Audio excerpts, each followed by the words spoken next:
Hello दोस्तों, आप लोग देख रहे हैं माउंट एजुकेशन। इस वीडियो के अंदर आज हम DUSOL के बी ऑनर्स पॉलिटिकल साइंस के सिलेबस और सब्जेक्ट्स के बारे में जानेंगे। आज हम देखेंगे कि बी ऑनर्स पॉलिटिकल साइंस के जो स्टूडेंट्स हैं उनको अपने फर्स्ट टू फिफ्थ सेमेस्टर में कौन कौन से सब्जेक्ट्स के स्टडी करने को मिलेंगे, तो उसके बारे में जो है आज हम समझेंगे डिटेल में। चलिए ये दोस्तों स्टार्ट करते हैं। उससे पहले अगर आप इस चैनल पर नए हैं तो इस चैनल को सब्सक्राइब कर दीजिए, वीडियो को लाइक कर दीजिए और बेल आइकन को प्रेस कर दीजिए। अगर हम बात करें BA ऑनर्स पॉलिटिकल साइंस के सिलेबस और सब्जेक्ट्स के बारे में, तो अगर हम सब्जेक्ट्स का डिस्कशन करें तो सेमेस्टर फर्स्ट के अंदर जो है कोर कोर्सेज सबसे पहले दे रखे हैं। कोर कोर्सेज का मतलब हो गया कंपलसरी पेपर, यानी ये आप लोगों के कंपलसरी सब्जेक्ट। तो इसमें आपके पास कोई चॉइस नहीं है, आपको ये कोर सब्जेक्ट्स जो है पढ़ने ही पढ़ने होंगे।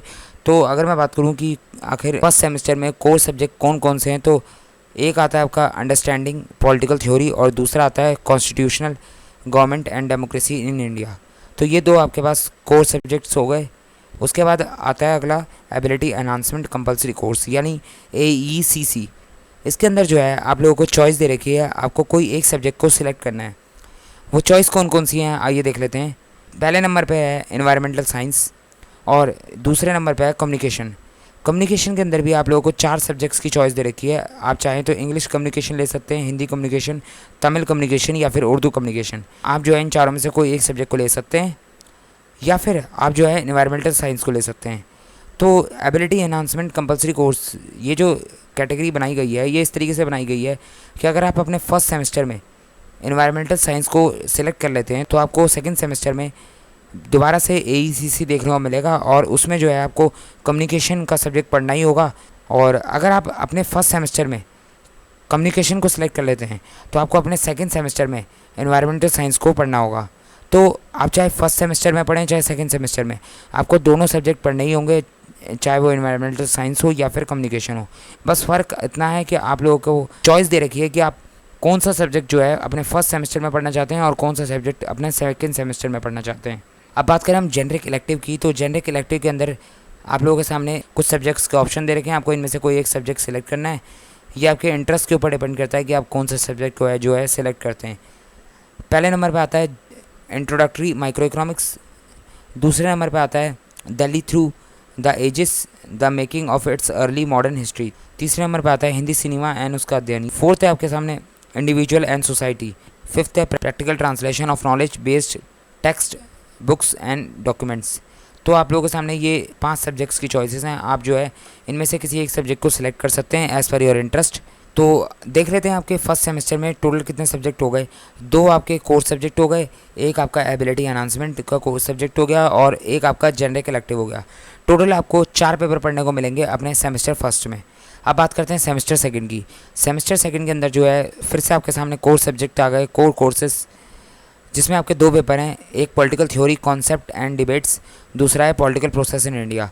तो ये 2 सब्जेक्ट जो है आपको पढ़ने ही पढ़ने हैं। उसके बाद आता है आपका सामने AECC का पेपर। इसमें क्या कहा गया है, anyone not opt earlier in semester 1, यानी कोई एक सब्जेक्ट आप लोगों को सिलेक्ट करना है, लेकिन वो सब्जेक्ट वो नहीं होना चाहिए जो आपने सेमेस्टर 1 में सिलेक्ट कर लिया है। तो अगर आपने फर्स्ट सेमेस्टर में एनवायरमेंटल साइंस सिलेक्ट कर लिया है तो सेकंड सेमेस्टर में आपको कम्युनिकेशन के इन 4 पेपर्स में से कोई एक पेपर सिलेक्ट करना होगा। और अगर आपने फर्स्ट सेमेस्टर में कम्युनिकेशन सेलेक्ट किया था तो आपको सेकंड सेमेस्टर में बाय डिफ़ॉल्ट जो है एनवायरमेंटल साइंस ही पढ़ना होगा, आपके पास कोई ऑप्शन नहीं है। अब बात करते हैं अपने जेनरिक इलेक्टिव की। तो जेनरिक इलेक्टिव के अंदर आपके सामने कुछ चॉइसेस दे रखी हैं, आपको इनमें से कोई एक पेपर को सिलेक्ट करना है।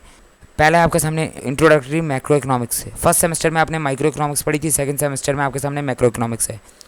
दूसरे नंबर पर आता है द वर्ल्ड आफ्टर 1945। तीसरे की बात करें तो तीसरे नंबर पर है पथ कथा संवत लेखन। फिर आता है आपके सामने एकेडमिक राइटिंग एंड कंपोजिशन। फिर फिफ्थ नंबर पे आता है क्रिएटिव राइटिंग। तो ये 5 आपके सामने सब्जेक्ट हैं, आपको इनमें से कोई एक सब्जेक्ट को सिलेक्ट करना है अपने जेनरिक इलेक्टिव के पेपर के लिए।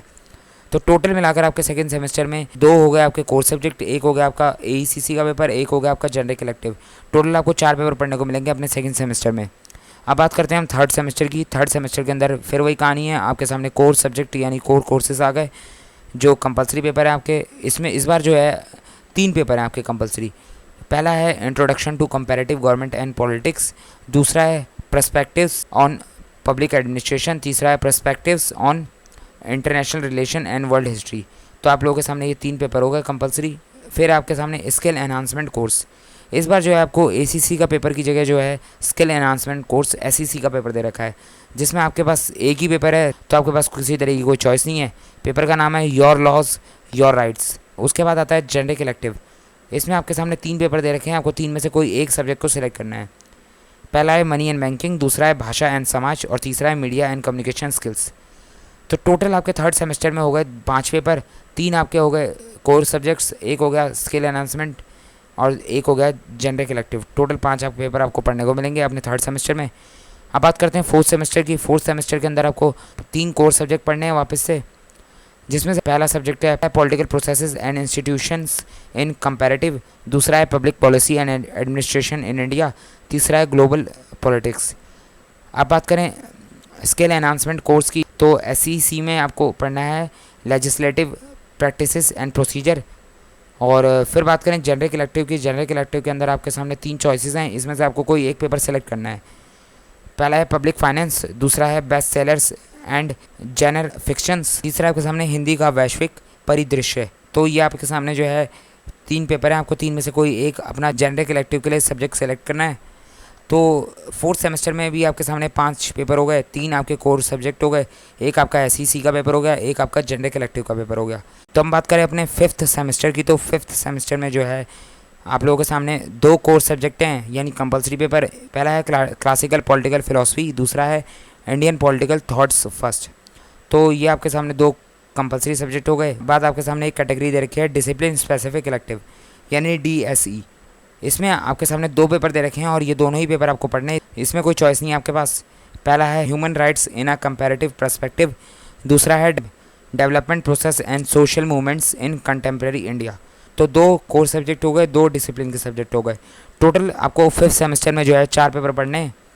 6th सेमेस्टर के बारे में कोई डिस्कशन अभी हमने इस वीडियो के अंदर नहीं किया है, क्योंकि SOL ने जो है 6th सेमेस्टर का सिलेबस अभी रिलीज़ नहीं किया है। जैसे ही जो है SOL 6th सेमेस्टर के सब्जेक्ट्स के बारे में इन्फॉर्म करेगा, आप लोगों को जरूर बता दिया जाएगा। अगर आपको कोई डाउट है तो आप कमेंट सेक्शन में कमेंट कर सकते हैं। अगर आपको वीडियो पसंद आई तो आप वीडियो को लाइक कीजिए, चैनल को सब्सक्राइब कीजिए और नोटिफिकेशन के बेल को प्रेस कर दीजिए, ताकि जो है इसी तरीके की वीडियोज़ जो है आपको मिलती रहें।